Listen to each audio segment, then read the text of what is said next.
ಪ್ರಿಯರೇ, ದೇವರ ವಾಕ್ಯ ನಮಗೆ ಅನೇಕ ವಿಷಯ ಮಾತಾಡ್ತದೆ. ಇವತ್ತು ಒಂದು ವಿಷಯ ನಾವು ನೋಡಲಿಕ್ಕೆ ಇದ್ದೇವೆ. ದೇವರ ವಾಕ್ಯದಲ್ಲಿ ಒಬ್ಬಳು ದೇವರಿಗೆ ಒಂದು ಹೆಸರು ಕೊಟ್ಟಳು. ಏನು ಹೆಸರು ಕೊಟ್ಟಲೆ ಅಂದರೆ, ಎಲ್ಲವನ್ನೂ ನೋಡುವ ದೇವರು, ನನ್ನನ್ನು ನೋಡುವ ದೇವರು, ಎಲ್ಲವನ್ನೂ ನೋಡುವ ದೇವರು. ಅದು ವಚನ ನಾವು ಓದ್ಕೊಳ್ಳುವ. ಆದಿಕಾಂಡ 16ನೇ ಅಧ್ಯಾಯ 13ನೇ ವಚನದಲ್ಲಿ, Genesis chapter 16 and verse 13, it says that, "And she called the name of the Lord that spake unto her, Thou God seest me. For she said, Have I also here looked after him that seeth me." ಹಾಗರ್ ಎಂಬ ಒಂದು ಸ್ತ್ರೀ, ಅವಳು ಸಾರದು ದಾಸಿಯಾಗಿದ್ಲು. ಅವಳು ದೇವರಿಗೆ ಹೆಸರು ಕೊಟ್ಟಳು. ಪ್ರಿಯರೇ, ಅವಳು ಯಾವ ಹಿನ್ನೆಲೆಯಿದ್ದವಳ, ಅವಳನ್ನು ಇವರು ಎಲ್ಲಿಂದ ತಗೊಂಡು ಬಂದಿದ್ದರು? ಕಾನಾನ್ ದೇಶದಲ್ಲಿ ದೇವರ ಅಬ್ರಹಾಮ್ಗೆ ಹೊರಗೆ ಕರೆದಾಗ, ಆವಾಗ ಅವ್ರದ್ದು ಜರ್ನಿದಲ್ಲಿ ಅವರು ಎಲ್ಲಿಯಾದರೂ ಒಂದು ದೇಶದಲ್ಲಿ ಸಿಕ್ಕಿದ್ಲು, ಅಥವಾ ಅವರ ಊರು ಬಿಡೋಕ್ಕಿಂತ ಮುಂಚೆನೇ ಅವರ ಮನೇಲಿ ಇದ್ದರು. ನಮಗೆ ಆ ವಿಷಯ ಗೊತ್ತಿಲ್ಲ. ಆದರೆ ಇಷ್ಟೇ ಗೊತ್ತಿತ್ತೇನೆಂದರೆ, ಇವಳು ಸಾರದೊಂದು ದಾಸಿಯಾಗಿದ್ಲು. ಇವಳು ದೇವರಿಗೆ ಒಂದು ಹೆಸರು ಕೊಡ್ತಾಳೆ. ಒಂದು ದಾಸಿ ಆದವಳು ದೇವರಿಗೆ ಒಂದು ಹೆಸರು ಕೊಡ್ತಾಳೆ ಅಂದರೆ, ಎಲ್ರೋಹಿ, ಎಲ್ಲವನ್ನೂ ನೋಡುವ ದೇವರು. ಇವತ್ತು ನಾವು ಈ ವಿಷಯ ಮೇಲೆ ಧ್ಯಾನ ಮಾಡಲಿಕ್ಕೆ ಇದ್ದೇವೆ.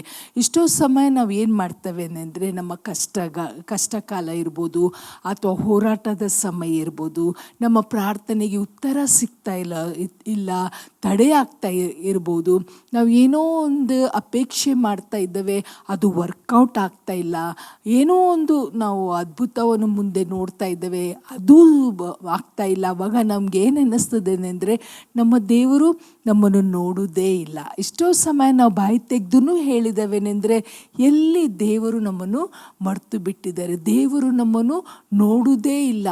God doesn't see me at all. ಆದರೆ ಇವತ್ತು I want to encourage everybody. ಈ ಪ್ರೋಗ್ರಾಮ್ ನೋಡುವ ಪ್ರತಿಯೊಬ್ಬರಿಗೆ ನಾನು ಪ್ರೋತ್ಸಾಹಿಸ್ತೇನೆಂದರೆ, ನೀವು ನಂಬಿದ ದೇವರು, ನಾನು ನಂಬಿದ ದೇವರು ಯಾರೆಂದರೆ, ನಮ್ಮನ್ನು ನೋಡುವ ದೇವರು. ನಾವು ನಮ್ಮ ದೇವರಿಗೆ ಕಣ್ಣಿದೆ, ನೋಡ್ತಾರೆ, ಕಿವಿ ಇದೆ, ಕೇಳ್ತಾರೆ, ಬಾಯಿ ಇದೆ, ಮಾತಾಡ್ತಾರೆ, ನಮಗೆ ಮಾರ್ಗದರ್ಶನ ಮಾಡ್ತಾರೆ. ಅಷ್ಟೇ ಅಲ್ಲ, ನಮ್ಮ ಸಂಗಡ ಇದ್ದರೆ. ಪ್ರಿಯರೇ, ಇವಳು ದೇವರಿಗೆ ಈ ಹೆಸರನ್ನು ಯಾಕೆ ಕೊಟ್ಟಳು?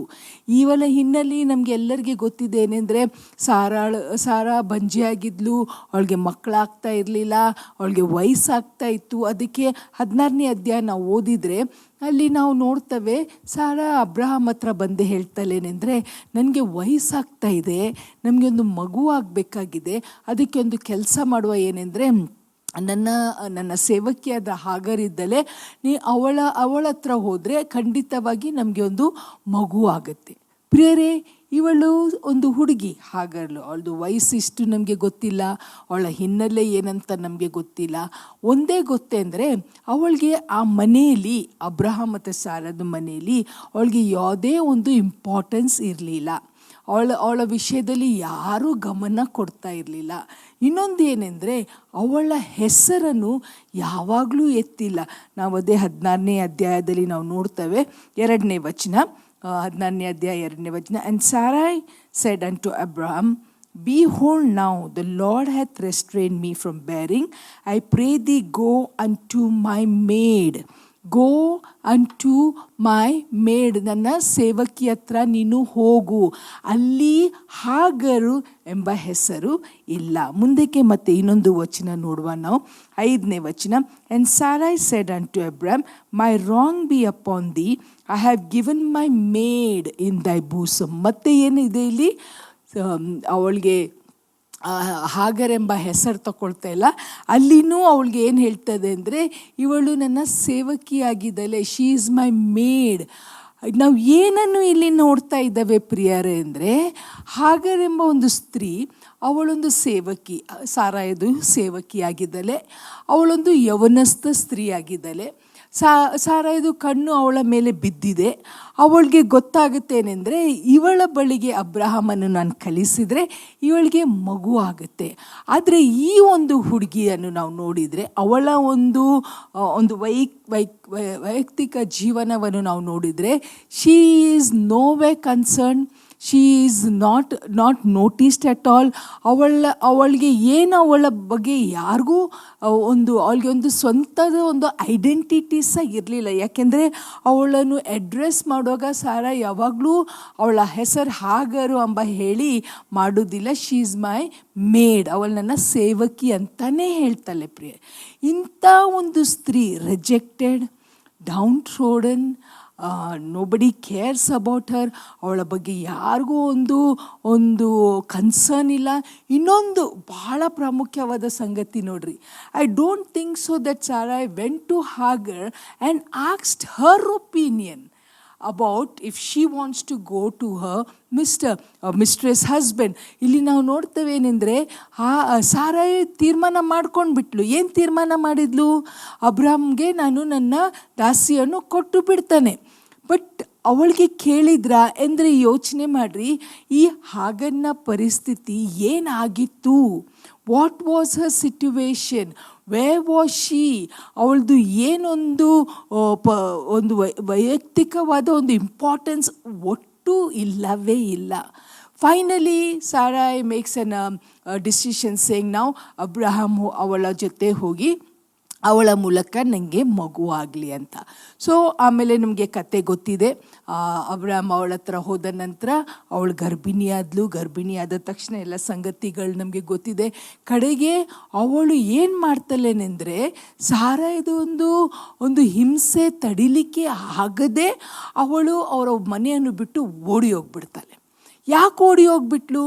ಮೊದಲನೇದಾಗಿ ಅವಳಿಗೆ ಆದ ಸಂಗತಿ ಅವಳಿಗೆ ಎಕ್ಸೆಪ್ಟೆಡ್ ಇತ್ತೋ ಇಲ್ಲೋ ಗೊತ್ತಿಲ್ಲ.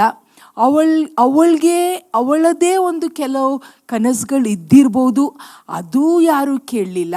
ಅಷ್ಟೇ ಅಲ್ಲ, ಅವಳು ಒಬ್ಬಂಟಿಕಲ್ ಆಗಿಬಿಟ್ಲು, ಅವಳು ರಿಜೆಕ್ಟೆಡ್ ಆಗಿಬಿಟ್ಲು.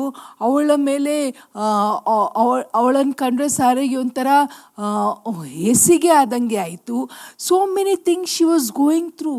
ಅವಳಿಗೆ ಏನು ಮಾಡಬೇಕು ಅಂತ ಗೊತ್ತಾಗದೆ ಭಯ ಬೇರೆ ಇತ್ತು, ಪ್ರೆಗ್ನೆಂಟ್ ಬೇರೆ ಆಗಿದ್ದಾಳೆ. ಇನ್ನು ನಾನು ಈ ಮನೆಯಲ್ಲಿ ಇರೋದು ಸರಿ ಇಲ್ಲ ಅಂತ ತಿಳ್ಕೊಂಡು she ran away from that house. ಅವಳ ಮನೆಯಿಂದ ಅವಳು ಓಡಿ ಹೋಗಿಬಿಟ್ಲು ಪ್ರಿಯರೇ. ಎಷ್ಟೋ ಸರ್ತೆ ನಮ್ಮ ಜೀವನದಲ್ಲಿನೂ ಹೀಗೆ ಆಗುತ್ತೆ. ನಮ್ಮ ಕುಟುಂಬದಲ್ಲಿನೇ ಎಷ್ಟೋ ಮಂದಿ ನಮ್ಮನ್ನು ರೆಕಗ್ನೈಸು ಮಾಡಲ್ಲ. ನಾವು ಮನೇಲಿ ಇದ್ದವೇ ಅಂತನೂ ಯಾರು ಗಮನಕ್ಕೆ ತರಲ್ಲ. ನಮ್ಮ ಹತ್ರ ಮಾತಾಡುವಾಗ the way people talk to us at home, ನಾವು ಎಲ್ಲೋ ಹೊರಗೆ ಹೋದರೆ ಸಹ ನಮಗೆ ಒಂದು ಐಡೆಂಟಿಟಿ ಇರಲ್ಲ, ನಮ್ಮ ಒಂದು ಒಪಿನಿಯನ್ ಕೇಳಲ್ಲ, ನಮ್ಮ ಒಂದು ಆಸೆ ಏನಿದೆ ಅಂತ ಕೇಳಲ್ಲ. We are rejected, we are downtrodden, nobody looks at us, nobody even calls us by our name. ಆದರೆ ಅವಳು ಓಡಿ ಹೋಗಿ ಒಂದು ಕಡೆಯಲ್ಲಿ ಕೂತಾಗ suddenly something happen to her. ಅದು ವಚನ ನಾವು ಓದ್ಕೊಳ್ಳುವ. Let us read that was 7ನೇ ಅಧ್ಯಾಯದಲ್ಲಿ ನಾನು ಓದ್ತೇನೆ. ಆದಿಕಾಂಡ 16ನೇ ಅಧ್ಯಾಯ 7ನೇ ವಚನ ಹೀಗೆ ಹೇಳುತ್ತೆ, and the angel of the Lord found her by a fountain of water in the wilderness, by the fountain in the way of Shur, and he said Hagar. ಇಲ್ಲಿ ವಿಚಿತ್ರವಾದ ಸಂಗತಿ ಇದೆ ನೋಡಿ ಪ್ರಿಯರೇ. ಅಷ್ಟುವರೆಗೆ ಅವಳಿಗೆ ಯಾರೂ ಹೆಸರೆತ್ತಿ ಕರೆದಿಲ್ಲ. It is very important. ಈಗ ನಾವು ಎಲ್ಲೋ ಒಂದು ಕಡೆಗೆ ಹೋದಾಗ ನಮಗೆ ನಮ್ಮ ಹೆಸರೆತ್ತಿ ಕರೆದಿಲ್ಲ, ನಮಗೆ ಅಡ್ರೆಸ್ ಮಾಡಿಲ್ಲ ಅಂದರೆ ನಮಗೆ ಹೆಂಗೆ ಅನ್ನಿಸ್ತದೆ? ನಮಗೆ ಏನೆಂದರೆ we are so insignificant people. ನಮ್ಮನ್ನು ಯಾರೂ ಗುರ್ತಿಸ್ತಾನೇ ಇಲ್ಲ ನಾನು ಇದ್ದಾನೆ, ಯಾಕೆಂದರೆ ನನ್ನ ಹೆಸರು ಯಾರೂ ಎತ್ತಲ್ಲ. ಇವಳ ಜೀವನಮಾನ ಕಾಲದಲ್ಲಿ ಅಬ್ರಾಮ್ ಮತ್ತು ಸಾರಾಯ್ ಮನೇಲಿ ಇರಬೇಕಾದ್ರೆ she was only a maid, ಅವಳೊಂದು ದಾಸಿ ಅಷ್ಟೇ, ಅದಕ್ಕಿಂತ ಹೆಚ್ಚು ಇಲ್ಲ. ಅವಳ ಹೆಸರು ಯಾರೂ ಕರೆದಿಲ್ಲ. ಇಲ್ಲದ್ರೆ ಇಲ್ಲಿ ಮೇಲೆ ನಾವು ವಚನ ಓದಿದಾಗ ಸಾರಾಯ್ ಹೇಳ್ತಿದ್ಲೇನೆಂದರೆ, ಹಾಗರೆಂಬ ನನ್ನ ಒಂದು ದಾಸಿ ಇದ್ದಲೆ, ಅವಳನ್ನು ನಿನಗೆ ಕೊಡ್ತಾನೆ ಅಂತ ಅವಳು ಹೇಳ್ತಿದ್ಲು. ಬಟ್ ಅದು ಮಾತೇ ಅವಳು ಎತ್ತಿಲ್ಲ. ಅವಳು ಒಂದೇ ಹೇಳ್ತಾಳೆ ಅಂದರೆ ನನ್ನ ದಾಸಿ, ಮೈ ಮೇಡ್. ಇಲ್ಲಿ ನಾವು ನೋಡ್ತೇವೆ ಅವಳು ಅವರ ಮನೆಯನ್ನು ಬಿಟ್ಟು ಓಡಿ ಹೋಗಬೇಕಾದ್ರೆ ದೇವದೂತ ಅಲ್ಲಿ ಭೇಟಿಯಾಗಿ ಅವಳಿಗೆ ಹೇಳ್ತಾ ಇರೋದು ಮೊದಲನೇ ಒಂದು ಮಾತೇನೆಂದರೆ Hagar. How she must have felt. ಅವಳಿಗೆ ಹೇಗೆ ಅನ್ನಿಸಿರ್ಬೋದು ಪ್ರಿಯರೇ? ಆ ಸ್ಥಳದಲ್ಲಿ ಇಟ್ ಈಸ್ ಅ ವಿಲ್ಡರ್ನೆಸ್, ಮರುಭೂಮಿಯಾಗಿದೆ, ಅಲ್ಲಿ ಯಾರೂ ಇಲ್ಲ. ಅವಳ ಕೂಗನ್ನು ಕೇಳಲಿಕ್ಕೆ ಯಾರೂ ಇಲ್ಲ, ಅವಳ ಒಂದು ಕೊರತೆ ಯಾರೂ ನೋಡಲಿಕ್ಕೆ ಇಲ್ಲ, ಅವಳಿಗೆ ಸಹಾಯ ಮಾಡಲಿಕ್ಕೆ ಯಾರೂ ಇಲ್ಲ, ಅವಳಿಗೆ ಏನೋ ಒಂದು ಪ್ರೊಟೆಕ್ಷನ್ ಆಗಲಿ ಒಂದು ಶೆಲ್ಟರ್ ಆಗಲಿ ಕೊಡಲಿಕ್ಕೆ ಅಲ್ಲಿ ಯಾರೂ ಇಲ್ಲ. ಅಂಥ ಸ್ಥಳದಲ್ಲಿ ದೇವದೂತ ಬಂದು ಅವಳ ಹೆಸರನ್ನು ಎತ್ತಿದಾಗ what a comfort she must have felt. ಪ್ರಿಯರೇ, ಒಂದು ಸಂಗತಿ ಹೇಳ್ಯಾ, ನಿಮ್ಮ ಹೆಸರು ನನ್ನ ಹೆಸರು ಬಲ್ಲಂತ ನಮ್ಮ ದೇವರಿದ್ದಾರೆ.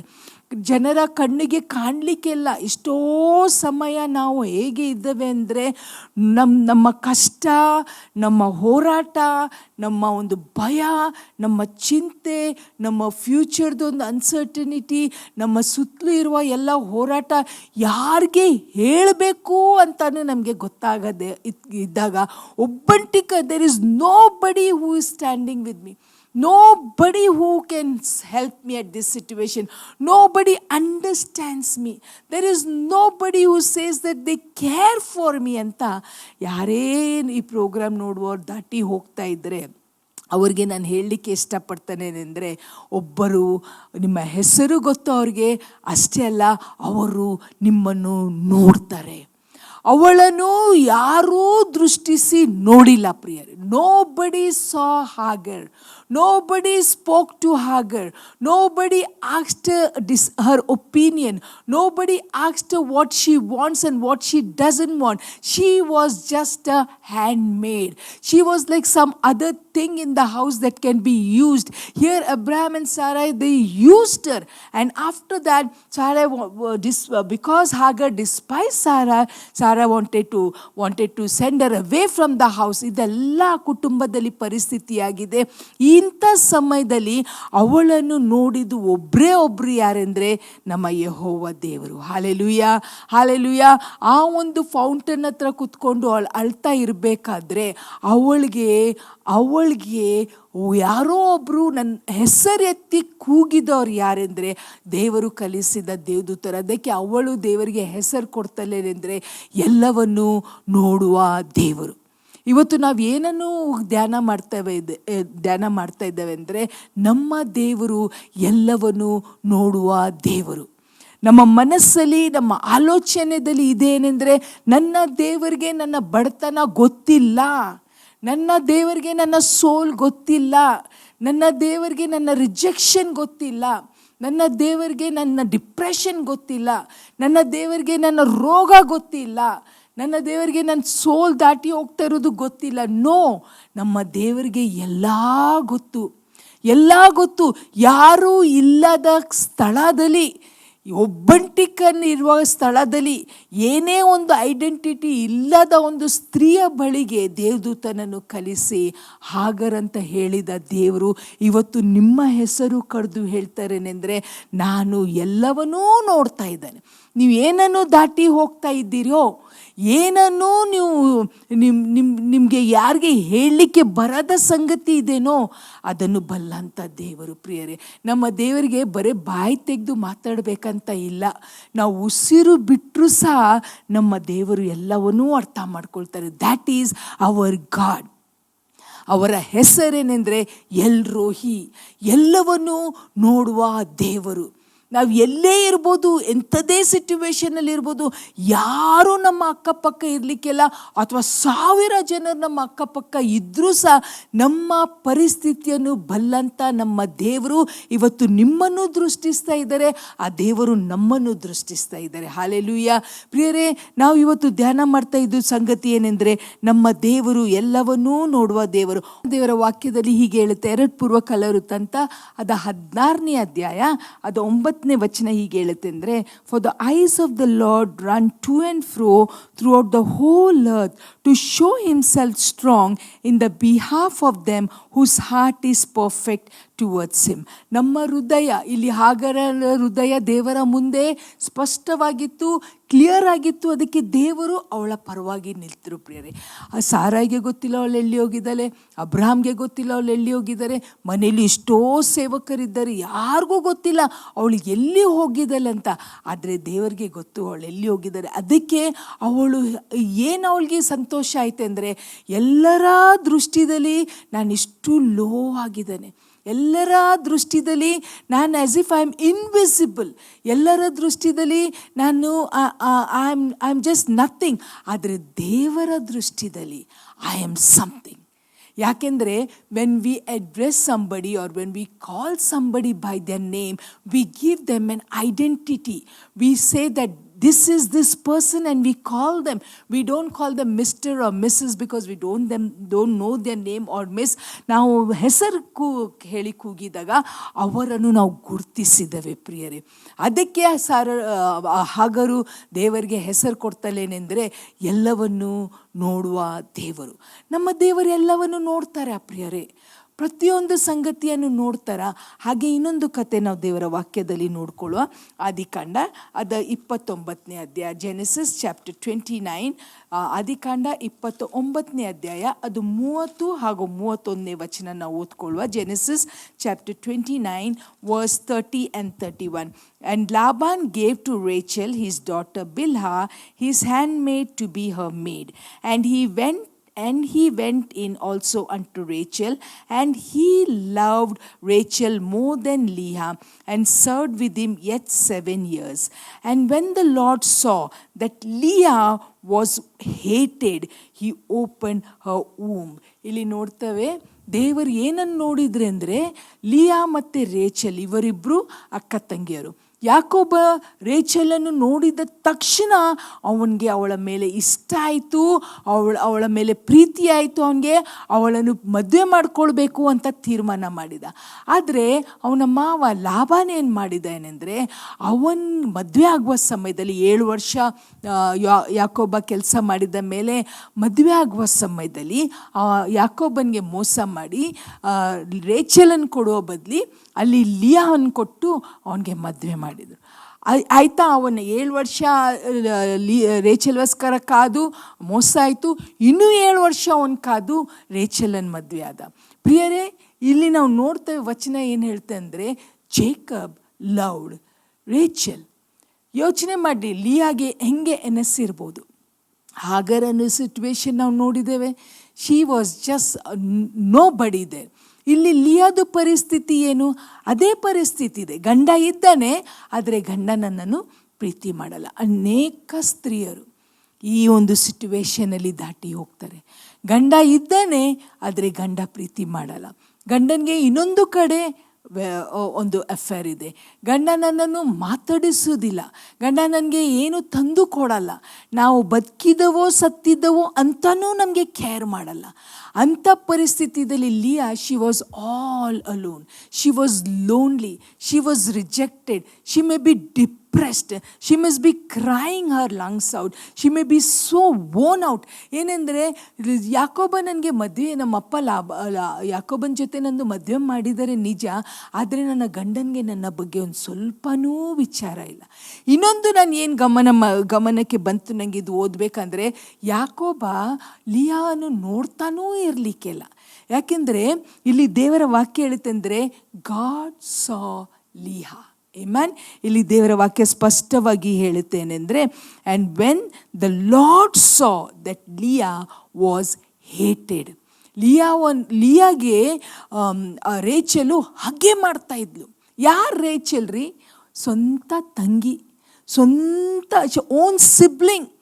ಅವಳು ಯಾಕೆ ಇವಳಿಗೆ ಹೊಟ್ಟೆ ಕಿಚ್ಚು ಪಡಬೇಕು? ಹೇಗೋ ಯಾಕೋಬ ಅವಳನ್ನು ಪ್ರೀತಿ ಮಾಡೋ ಬದಲಿ ನಿನ್ನನ್ನು ಪ್ರೀತಿ ಮಾಡ್ತಾ ಇದ್ದಾನೆ. ಆದರೆ ಸಹ ಶಿ ಹೇಟೆಡ್. ಪ್ರಿಯರೇ, ಇದು ಹೇಟ್ರೆಡ್ ಎಂಬುದು ಇದೆಯಲ್ಲ, ಇಷ್ಟೊಂದು ಕಠಿಣವಾದ ಒಂದು ಸಂಗತಿ. When people start hating, the way they treat us is so bad, so ಬ್ಯಾಡ್. ಯಾರಾದರೂ ನಮ್ಮ ಕುಟುಂಬದಲ್ಲಿ ಇರ್ಬೋದು, ಅಥವಾ ನಾವು ಕೆಲಸ ಮಾಡೋ ಕಡೆಯಲ್ಲಿ ಇರ್ಬೋದು, ಅಥವಾ ನಮ್ಮ ಅಕ್ಕಪಕ್ಕದವ್ರು ಇರ್ಬೋದು, ನಮ್ಮ ನೆಂಟರು ಇರ್ಬೋದು, ನಮ್ಮಿಂದ ಏನೋ ಅವರೊಂದು ಅಪೇಕ್ಷೆ ಮಾಡ್ತಾ ಇದ್ದದ್ದು ಅವ್ರಿಗೆ ಸಿಗ್ತಾ ಇಲ್ಲ ನಮ್ಮ ಕಡೆಯಿಂದ, ಅವ್ರು ಫಾರ್ ನೋ ರೀಸನ್, ಕೆಲವು ಸಮಯದಲ್ಲಿ ಯಾವುದೇ ಕಾರಣ ಇಲ್ಲದ್ರೆ ಪೀಪಲ್ ಹೇಟ್. ಎಷ್ಟು ಹಾಗೆ ಮಾಡ್ತಾರೇನೆಂದರೆ, they go to any extent to harm that person because they can't stand them. ಅದೇ ಲಿಯಾ ದಾಟಿ ಹೋಗ್ತಾ ಇದ್ದಲ್ಲೇ ಪ್ರಿಯರೇ. ಯಾರಿಗೆ ಹೇಳಬೇಕು? ಲಾಬಾನ್ಗೆ ಹೇಳೋದಾ? ಲಾಬಾನ್ಗೆ ಹೇಳಿ ಪ್ರಯೋಜನ ಇಲ್ಲ. ಯಾರು ರೇಚಲು? ಸ್ವಂತ ತಂಗಿ. ಗಂಡನಿಗೆ ಹೇಳ್ಬೇಕಾ? He doesn't care. But we really thank God. ಏನೆಂದರೆ ಗಾಡ್ ಸಾ ಲಿಯಾ. ನಾವು ಏನನ್ನು ಇಲ್ಲಿ ಅರ್ಥ ಮಾಡ್ಕೊಳ್ತೇವೆ ಅಂದರೆ, ಹಾಗರ್ ಯಾರೂ ಅವಳನ್ನು ದೃಷ್ಟಿಸ್ತಾ ಇರಲಿಲ್ಲ. ಲಿಯಾ ಅವಳ ಗಂಡ ಅವಳಿಗೆ ಕೇರ್ ಮಾಡ್ತಾ ಇರಲಿಲ್ಲ. ಸ್ವಂತ ತಂಗಿ ಅವಳಿಗೆ ಹಾಗೆ ಮಾಡ್ತಾಯಿದ್ಲು. ಬಟ್ ಗಾಡ್ ಆಲ್ ಮೈಟಿ ಸಾ ಲಿಯಾ. ಏನು ಮಾಡಿದ್ರು ದೇವರಲ್ಲಿ ಅವಳಿಗೆ? ಹಾಗರ ವಿಷಯದಲ್ಲಿ ನಾವು ನೋಡ್ತೇವೆ, ದೇವರು ಇಳಿದು ಬಂದು ದೇವದೂತರ ಮೂಲಕ ಅವಳ ಹೆಸರನ್ನು ಕರೆದು ಅವಳಿಗೆ ಸಂತೈಸಿ ಅವಳಿಗೆ ತಿರುಗಿ ಮನೆಗೆ ಕಳಿಸಿದರು. ಇಲ್ಲಿ ನಾವು ನೋಡ್ತೇವೆ ದೇವರು ಅದ್ಭುತ ಮಾಡಿ ಏನು ಮಾಡಿದ್ರು ಅಂದರೆ, ರೇಚಲ ಗರ್ಭವನ್ನು ತೆರೆದೇ ಹೋದರು, ಆದರೆ ಲಿಯಾದ ಗರ್ಭವನ್ನು ತೆರೆದು ಅವಳಿಗೆ ಮಕ್ಕಳಾಗುವಂಗೆ ಕೃಪೆ ಕೊಟ್ಟರು. Hallelujah, hallelujah. You know what God does? He lifts us up in front of our enemies. ದೇವರ ವಾಕ್ಯ ಕೀರ್ತನೆ 23 ಏನು ಹೇಳುತ್ತೆ ಅಂದರೆ, he sets a table in front of our enemies. ನಮ್ಮ ವೈರಿಗಳ ಮುಂದೆ ನಮಗೆ ಔತಣವನ್ನು ಸಿದ್ಧ ಮಾಡ್ತಾರಂತೆ. ಇಲ್ಲಿ ಅವಳು ಇಷ್ಟೇ ಹೊಟ್ಟೆ ಕಿಚ್ಚಿ ಪಟ್ಟರು ಸಹ ಲಿಯಾದು ಏನೂ ತಪ್ಪು ಇರಲಿಲ್ಲ. ಅವ್ರ ಅಪ್ಪ ಅವಳಿಗೆ ಹೇಳಿರ್ಬೋದು, ಈಗ ನೀನು ದೊಡ್ಡವಳು, ನಿಂದು ಮದುವೆ ನಾನು ಮೊದಲು ಮಾಡಬೇಕಂತ. ಪಾಪ ಅವಳಿಗೆ ಗೊತ್ತಿರ್ಬೋದು ಏನೆಂದರೆ, ಲಾಭನ್ಗೆ ನಾನು ಇಷ್ಟ ಇಲ್ಲ, ನನ್ನ ತಂಗಿ ಇಷ್ಟ. ಬಟ್ ಅವಳಿಗೂ ಸಹ ಮಾತಾಡಲಿಕ್ಕೆ ಒಂದು ಆಸ್ಪದ ಇರಲಿಕ್ಕೆ ಇಲ್ಲ, ಒಂದು ಚಾನ್ಸ್ ಇರಲಿಕ್ಕೆ ಇಲ್ಲ. ಅವ್ರ ಅಪ್ಪ ಹೇಳಿದಂಗೆ she had to get married. It was not her mistake, but we have somebody. ಈ ಸಂಗತಿಯನ್ನು ನಾವು ದಾಟಿ ಹೋಗ್ತಾ ಇದ್ದಾರೆ. Let us be encourage that we have a God who sees us.